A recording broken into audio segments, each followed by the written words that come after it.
Sri Sivasakthi TV நேயர்களுக்கு அன்பான வணக்கங்கள். உங்கள் பாரம்பரிய அருள்வாக்கு ஜோதிடர் பாலசுப்ரமணியன் அடியனின் அன்பு வணக்கங்கள்.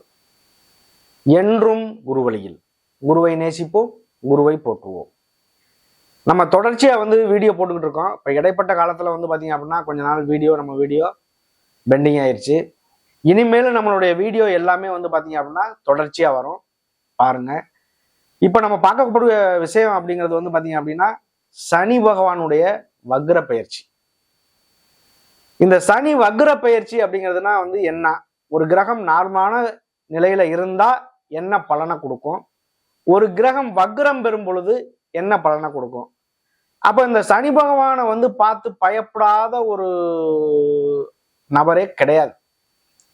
சனி பகவான் பாத்தீங்க அப்படின்னா இயற்கைக்கு மாறான ஒரு கிரகம். அவர் ஒரு ராசிக்கு 2.5 வருஷம் பயணம் செய்யறாரு. மொத்தத்துல பாத்தீங்க அப்படின்னா 7.5 ஆண்டு காலம் அவருடைய பயண காலம். ஒரு ராசிக்கு விரயச்சனி, ஜென்மச்சனி, பாதசனி 2.5 வருஷம் 3 ஷிப்டா நடக்கிறதுனால இந்த சனியினுடைய தாக்கத்தை பார்த்து பயப்படாத ஒரு நபரே இல்லை. ஏன்னா வாழ்க்கையில ஒரு மாற்றத்தை, அதாவது நல்ல நிலையில இருந்தாலும் கூட 7.5 சனி வருது அப்படின்னாலே ஒரு பயம், தன்னை அறியாத ஒரு பயம் வந்துடும். அப்ப இந்த சனி பாத்தீங்க அப்படின்னா ஆனி மாசம் 29ஆம் தேதி தமிழுக்கு, அதாவது 13/7/2025 வக்ரம் ஆரம்பிச்சு ஞாயிற்றுக்கிழமை ஆரம்பிக்கிறது பாத்தீங்க அப்படின்னா ஞாயிற்றுக்கிழமை. வக்ர நிவர்த்தி ஆகிற காலம் பாத்தீங்க அப்படின்னாக்கா ஐப்பசி மாதம் 12ஆம் தேதி 28/11/2025 வரைக்குமே பாத்தீங்க அப்படின்னா அன்னைக்கு வரைக்கும் வக்ர நிவர்த்தி ஆகிறார். புதன்கிழமை வக்ர நிவர்த்தி ஆகிறார். அப்ப இதனுடைய இடைப்பட்ட காலத்துல கிட்டத்தட்ட பாத்தீங்க அப்படின்னா ஒரு 4.5 மாசம் பக்கம் பாத்தீங்க அப்படின்னா ஒரு வக்ரத்துல இருக்காரு. இந்த வக்ரத்துல இருக்கக்கூடிய காலம் எந்த ராசிக்கு நல்லதை செய்யும், எந்த ராசிக்கு ஒரு சில கெடுதல்களை செய்யும், இந்த விஷயத்த நம்ம பாத்தீங்க அப்படின்னா இந்த 12 ராசிக்குமே மேசம் முதல் மீன வரை நம்ம விரிவா ஒவ்வொரு ராசிக்குமே பார்த்துருவோம். அன்பான மிதுன ராசி அன்பர்களே, இந்த மிதுன ராசி அப்படின்னாலே பாத்தீங்க அப்படின்னா எப்பவுமே ஒரு இளமை தோற்றம் கொண்டவர். அவங்களுடைய பேச்சு வார்த்தை, கனிவான பேச்சு, இதன் மூலியமா அடுத்தவர்களை கவரக்கூடிய நண்பர்கள் இந்த மிதுன ராசி அன்பர்கள்.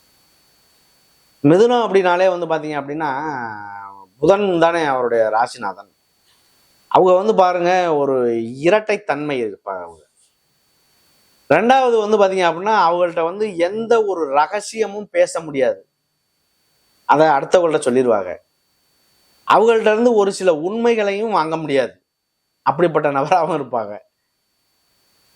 அவங்க ஒருத்தருடைய தன்மை எந்த அளவுக்கு இருக்கோ, ஒரு இரட்டைத்தன்மை கொண்டவர்கள். யார்கிட்ட எப்படி பேசணும், கெட்ட விஷயத்த சொல்லல நான், யார்கிட்ட எப்படி பேசணும், இவங்கள்ட்ட எப்படி பேசணும், அவங்கள்ட்ட எப்படி பேசணும் அப்படின்னு அவங்களுக்கு தகுந்த மாதிரி பேச்ச பேசி அடுத்தவர்களை தன்வசப்படுத்தக்கூடிய நபர்கள் இந்த மிதுனராசி அன்பர்.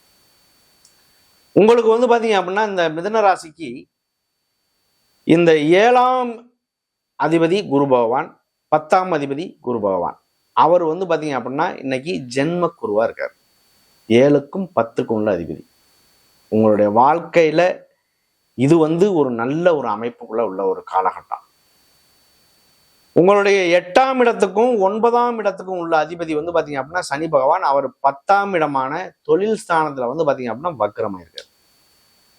ஆனா 10ஆம் இடத்து அதிபதி அப்படிங்கிறது பாத்தீங்க அப்படின்னா உங்களுக்கு ஜென்ம குருவா இருக்கார். 10ல பாத்தீங்க அப்படின்னா ஒரு பாவக்கிரகம் இருக்கணும் அப்படின்னு சொல்லுவாங்க, இல்ல ஒரு பாம்பாவது இருக்கணும் அப்படின்னு சொல்லுவாங்க. ஆனா 10ல சனி பகவான் தொழில்காரகனே இருக்கிறது பாத்தீங்க அப்படின்னா ரொம்ப சிறப்பான ஒரு விஷயம்தான். ஆனா நிதானத்தோட ஒரு விஷயம் ஓட்டி ஆகணும். கொஞ்சம் கவனமும் இந்த தொழில் ஸ்தானத்துல இருக்கணும். உங்களுக்கு ஒரு தொழில் பண்றோம், அந்த தொழில நிதானம், செலவு பண்றது, ஒரு கவனம் அப்படிங்கிறது அவர்களுடைய தகுதிக்கு தகுந்தாற்போல் கவனங்கள் கண்டிப்பாக இதுல தேவை. தொழில் சார்ந்த விஷயங்கள்ல பெரிய லெவல்ல தொழில் பண்ணக்கூடியவர்கள், கம்பெனி நிர்வாகம் இந்த மாதிரிலாம் பண்ணக்கூடிய நபர்கள் பாருங்க, தொழில் சார்ந்த விஷயங்கள்ல உங்களுக்கு வக்ரமாகிறதுனால லேபர்கள்னால, லேபர் பாத்தீங்க அப்படின்னா ஏதாவது ஒரு பிரச்சனை பண்றது, லேபர்கள்னால ஏதாவது ஒரு நஷ்டம் அடைகிறது, இந்த மாதிரி ஒரு சில சூழ்நிலைகள் நீடிக்க வாய்ப்பு உண்டு. அதில் வந்து பார்த்தீங்க அப்படின்னா கொஞ்சம் கவனம் அப்படிங்கிறது கண்டிப்பாக தேவைப்படும். இந்த 10ஆம் இடம் அப்படிங்கிறது வந்து பார்த்தீங்க அப்படின்னா சனி பகவான் இருக்கிறதுனால, சனி அப்படிங்கிறது வந்து பார்த்தீங்க அப்படின்னா ஒரு இந்த 9 நவ கிரகங்கள்ல வந்து பார்த்தீங்க அப்படின்னா 7 கிரகங்கள் அப்படிங்கிறது கிரகம்னு சொல்லி சொல்றோம். 2 கிரகங்கள் அதாவது ராகு கேது அப்படிங்கிறது வந்து பார்த்தீங்க அப்படின்னா நிழல் கிரகம், சாயா கிரகங்கள் அப்படின்னு சொல்லி சொல்றோம். சாயா அப்படின்னா நிழல்னு அர்த்தம். அந்த நிழல் கிரகமாகப்பட்டது வந்து பார்த்தீங்க அப்படின்னா இன்னைக்கு உங்களுக்காக 3ஆம் இடமான முயற்சி ஸ்தானத்துல கேது பகவான் இருக்காரு.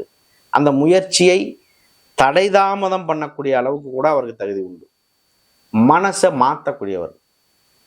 சந்திரன் கேது இணைவு உள்ள ஒருவங்கெல்லாம் வந்து பாருங்க, மனநிலை ஒரு நிலையில இருக்க மாட்டாங்க. 2 நாளைக்கு ஒரு யோசனை பண்ணுவாங்க, 3ஆவது நாள் ஒரு யோசனைக்கு போயிடுவாங்க. அப்ப அந்த மாதிரி உள்ள ஒரு நபர்களா இருக்கும். அந்த ஒரு குழப்பம் இருக்கும், வேற ஒன்றும் கிடையாது. கேதுவனுடைய பார்வைக்குள்ள இருக்கிறதுனால வந்து பார்த்தீங்கன்னா கேதுவுடையதுக்கு நிழல் கிரகம் அப்படிங்கிறனால பார்வை இல்லைன்னு சொல்றாங்க. ஆனா அதுக்கு உண்டான வேலை நடக்கும், நடக்காம இருக்காது. அப்போ இதை பொறுத்தளவுக்கு வந்து பார்த்தீங்க அப்படின்னா கேது அப்படிங்கிறது 3ஆம் இடத்துல இருக்கிறனால முயற்சி ஸ்தானத்துல கொஞ்சம் ஒரு தடை தாமதங்கள் ஏற்பட வாய்ப்பு உண்டு. அந்த இடம் அப்படிங்கிறது வந்து பார்த்தீங்க அப்படின்னா இந்த சனி பகவான் இருக்காருல 10ஆம் இடத்துல, சனி வக்ரமாகிறாரு 10ல் போய். அப்போ வக்ரமாகக்கூடிய காலம் சனி அப்படின்னாலே வந்து பார்த்தீங்க அப்படின்னா நம்ம ஒரு எந்த சூழ்நிலையில இருந்தாலும், எந்த ராசியா இருந்தாலுமே சரி, எந்த ராசியா இருந்தாலும் எனக்கு வந்து 7.5 சனி நடக்க போகுது, சனி வக்ரமாக போகுது, அஷ்டம சனி, கண்டக சனி, அர்த்தாஷ்டம சனி, இதுல எது நடந்தாலுமே வந்து பாருங்க ஒரு தன்னறியாத ஒரு பய உணர்வு அப்படிங்கிறது வந்துடும். ஏன் அப்படின்னா இந்த கிரகங்கள்ல வந்து 1 மாசம் பயணம் செய்யக்கூடிய கிரகமும் இருக்கு, 1 வருஷம், 1.5 வருஷம். சனி பகவான் வந்து 2.5 வருஷம் ஒரு ராசியை கிடக்கிறாரு. அதுவும் இந்த 7.5 ஆண்டு காலத்துல வந்து பாத்தீங்க அப்படின்னா ஒரு ராசிக்கு தாக்கம் கொடுக்கறது 7.5 ஆண்டு காலம். 2.5 வருஷம் 2.5 வருஷம் 2.5 வருஷம். இந்த 7.5 ஆண்டு காலத்துல இந்த சனியினுடைய தாக்கம் இருக்கிறது வந்து பாத்தீங்க அப்படின்னா 7.5 வருஷம் ஒரு ஓட்டுறது அப்படின்னா சாதாரண விஷயமா? அவன் வாழ்க்கையில பட்ட கஷ்டங்கள் வந்து சொல்ல முடியாத அளவுக்கு துன்பங்களை சந்திக்கிறதும் சரி, எல்லாமே வந்து சந்திச்சு வாழ்க்கையில நான் பெரிய லெவல்ல கோடீஸ்வரனா இருந்தேன், இன்னைக்கு 0 லெவல்ல வந்துட்டு இந்த 7.5 சனியில சொன்னவங்களும் உண்டு. இந்த 7.5 சனியில லக்னம் நல்ல ஒரு இதுக்கெல்லாம் மெயினான காரணம் ஒண்ணு, லக்னம் உங்களுக்கு நல்லா இருக்கு, லக்னாதிபதி நல்லா இருக்கு, ராசி நல்லா இருக்கு, ராசிநாதன் நல்லா இருக்கு, உங்களுடைய கர்ம வினை நல்லா இருக்கு, உங்களுடைய கர்மா சூப்பரா இருக்கு அப்படின்னா தசாபுத்திகள் இந்த மாதிரி விஷயங்கள்ல சனியினுடைய தசாபுத்தி ஓடுது அப்படின்னா தசை புத்தி அந்தரம் சுட்சமம் இந்த மாதிரி நேரங்கள்ல ஏதோ ஒரு நேரத்துல வாழ்க்கையில வெற்றிங்கிறது அள்ளி கொடுத்துரும். இது கண்டிப்பா நடக்கும். அப்ப வெற்றி தோல்வி அப்படிங்கிறது எல்லாருக்குமே ஒரு சகஜமான விஷயம். ஆனா தன்னை தானே யாருன்னு ஒரு உணர்வை கொடுத்து நம்ம இப்படித்தான் வாழணும், இப்படித்தான் இருக்கணும், இந்த வட்டத்துக்குள்ள வாழணுங்கிற ஒரு வட்டத்தை ஏற்படுத்தி கொடுத்துட்டு போயிடுவார் சனி பகவான். அது எல்லாருக்குமே. நம்ம இந்த 12 ராசிக்குமே வந்து பாத்தீங்க அப்படின்னா சொல்லக்கூடிய ஒரு பலன் வந்து பாத்தீங்க அப்படின்னா பொது பலன் தான். இந்த ராசிக்கு இப்படி இருக்கும், இந்த ராசிக்கு இப்படி இருக்கும். உங்களுடைய வாழ்க்கையை தீர்மானிக்கிறது எது? உங்களுடைய லக்னம், உங்களுடைய ராசி, உங்களுடைய ஜாதகம், உங்களுடைய ஜனன ஜாதகம் தான் தீர்மானிக்கணும். அதை வச்சு நீங்க கணக்கெடுங்க, எந்த விதமான மாற்றமும் வராது. இப்ப குரு வந்து உங்களுடைய ஜென்ம குருவா இருக்காரு. இது குரு இருக்கக்கூடிய இடத்தை விட பார்க்கக்கூடிய பார்வை மூலியமா தான் உங்களுக்கு வந்து பாத்தீங்க அப்படின்னா நல்லது நடக்கும். கண்டிப்பா உங்களுடைய 5ஆம் இடத்தை பாக்குறாரு. 5 அப்படிங்கிறது பூர்வ புண்ணிய ஸ்தானம், குலதெய்வ ஸ்தானம், உங்களுடைய குழந்தைகளுடைய ஸ்தானம். கரு உருவாகாத நபர்களுக்கு கண்டிப்பாக கரு உருவாகும். 5 அப்படிங்கிறது வந்து பாத்தீங்க அப்படின்னா நிறைய வந்து ஒரு சிலர் வந்து நமக்கு ஏதாவது ஒரு லாட்டரி சீட் அடிக்குமா, ஒரு புதையல் கிடைக்குமா, அந்த மாதிரிலாம் கூட நினைக்கிறவங்க இருக்காங்க. அதனுடைய தன்மை அப்படிங்கிறது வேற. ஆனா ஒரு தசாபுத்தி மாற்றம் இருக்கு, 6ஆம் அதிபதி 8ல இந்த மாதிரி எல்லாம் விபரீத ராசி அவங்க இருக்குன்னா ஏதோ ஒரு வகையில திடீர் பணம் வரவு வரும். இன்னைக்கு 9ல் ராகு இருக்காரு உங்களுக்கு. அப்ப பூர்வ புண்ணிய ஸ்தானத்துல, பாக்கிய ஸ்தானத்துல, அப்பாவுடைய வழிகள்ல ஏதோ ஒரு ஸ்தானத்துல வந்து பாத்தீங்க அப்படின்னா கண்டிப்பாக ஒரு பண வரவுங்கிறது வந்து சேரும். அப்படிப்பட்ட இந்த குரு பகவான் 5ஆம் இடத்தை பார்க்கையில வந்து பாத்தீங்க அப்படின்னா 5 அப்படிங்கிறது குலதெய்வ ஸ்தானமும் அதுக்குள்ளதான் அடங்கும். குழந்தைகள் மூலியமா வெற்றி கிடைக்கிறது. ஒரு பெரியவங்க இருக்காங்க அப்படின்னா தான் குழந்தை வந்து பாத்தீங்க அப்படின்னா சின்ன பிள்ளையா தான் இருக்கும், அந்த பிள்ளை மூலியமா ஒரு பேரு புகழ் கிடைக்கிறது, அந்தஸ்து கிடைக்கிறது. இந்த மாதிரி ஒரு விஷயங்கள் எல்லாமே வந்து வாய்ப்பு உண்டு. அது இல்லாம வந்து பாத்தீங்க அப்படின்னா இந்த 7ஆம் இடமான கலத்திர ஸ்தானத்தை பார்க்குறாரு.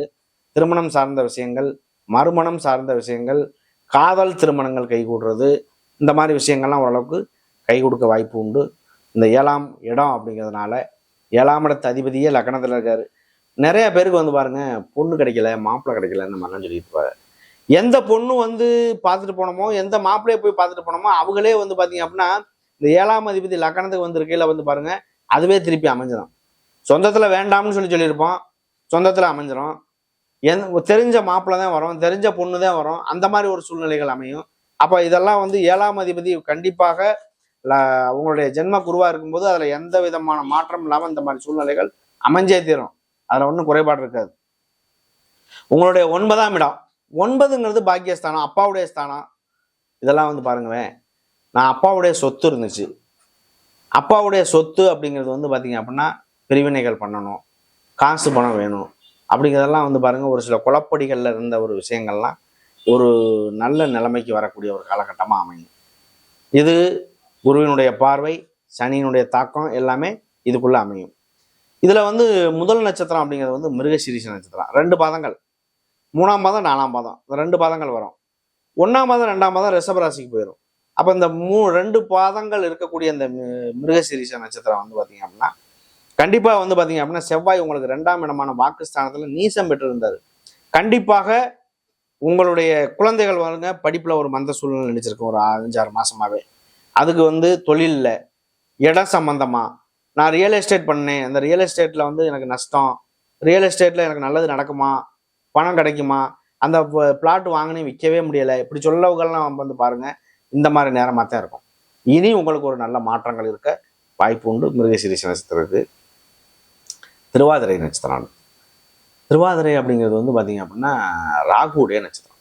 ராகு பகவான் அப்படின்னாலே 9ல் இருக்காரு. இன்னைக்கு சுபஸ்தானத்தில் இருக்கக்கூடிய ராகு பகவான் நல்லதைத்தான் செய்வார். உங்களுடைய தசாபுத்திக்கு தகுந்த மாதிரி அள்ளி கொடுத்துட்டு போயிடுவார். ஆமாம், இந்த ராகு அப்படிங்கிறது வந்து பார்த்தீங்க அப்படின்னா உங்களுக்காக குருவினுடைய பார்வையும் ராகுவையும் பார்க்குறாரு குரு. அதுவே ஒரு ப்ளஸ் பாயிண்ட் தான் உங்களுக்கு. இந்த திருவாதிரை நட்சத்திரக்காரர்கள் வந்து பார்த்தீங்க அப்படின்னா நல்ல கனிவான பேச்சு, திறமையான பேச்சு, கவரக்கூடிய பேச்சு, இது மூலியமா கண்டிப்பாக ஒரு வெற்றியை தருவாங்க, அடுத்தவர்களை கவரவும் செஞ்சிருவாங்க.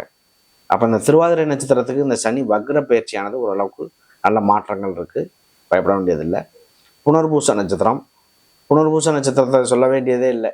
அவங்க வந்து பார்த்தீங்க அப்படின்னா அமைதி குணம் கொண்டவர்கள். ஒரு விஷயத்தை வந்து ஆடம்பரம் இல்லாமல் செஞ்சு முடிக்கக்கூடிய நபர்கள். இதை எப்படி பண்ணணும்னு ஒரு நிர்ணயித்து அடுத்த கட்டத்தை நோக்கி போகக்கூடிய நபர்கள். இது எல்லாமே திறமையாக செயல்பட்டு வெற்றியையும் காணக்கூடிய நபர்கள். இந்த புனர்பூச நட்சத்திரம் குருவுடைய சாரத்தில் இருக்கிறதுனால உங்களுக்கு வந்து பார்த்தீங்க அப்படின்னா இந்த 3 பாதங்கள், அதில் 1ஆம் பாதம், 2ஆம் பாதம், 3ஆம் பாதம், இதுவே ஒரு நல்ல மாற்றத்தை தரும் இந்த வருஷத்தில் உங்களுக்கு. அடுத்த வருஷம் அப்படிங்கிறது குரு வந்து உச்சத்தை பெறக்கூடிய ஒரு நேரம். இன்னமும் 2ஆம் இடம் அப்படிங்கிறதுனால வாக்குஸ்தானம், குரு உச்சம் அப்படிங்கிறதுனால வாழ்க்கையில் இன்னமும் உங்களுக்கு ஒரு முன்னேற்றத்தை தரக்கூடிய ஒரு காலகட்டம் தான் இனிமேல் உங்களுக்கு இந்த மிதுன ராசியை பொறுத்தளவுக்கு. நன்றி, வணக்கம்.